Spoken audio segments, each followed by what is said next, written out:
Hey everyone, this is Mr. Orris. Today we're going to do a few more advanced features, and we're going to start up here with this plus sign, and that is sharing with others. So one of the things you can do with a Google site is, like Google Docs or others, you can actually share your site so that other people can edit it right alongside of you.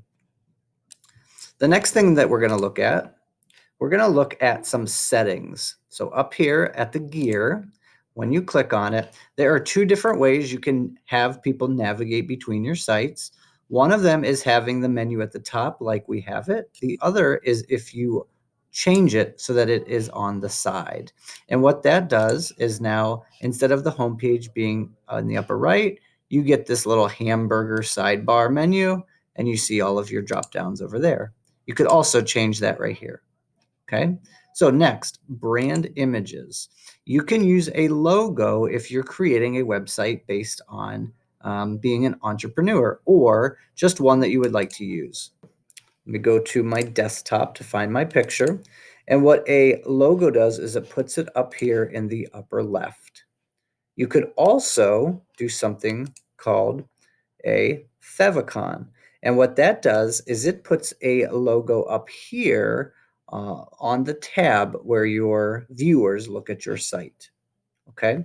Some viewer tools, you could actually show the last page update time. You could include contact information, and you could include something called anchor links. And then skipping down to the announcement banner, what this does is at the top of your page, it lets you put in an important announcement. And then if we look at the page updated, notice it shows the important announcement right up here at the top. Okay.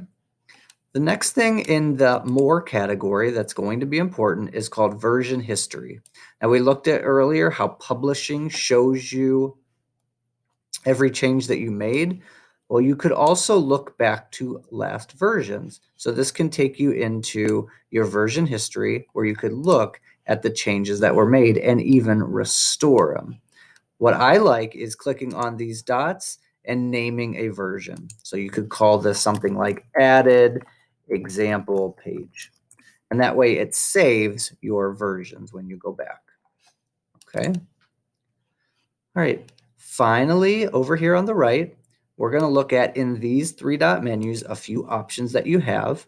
I already showed you how to duplicate, but one thing I like to do is when I'm building pages that I don't want people to see, I hide them from navigation. So now when a viewer goes to look at the available sites, they won't see things that are hidden. You could also make a subpage become the homepage.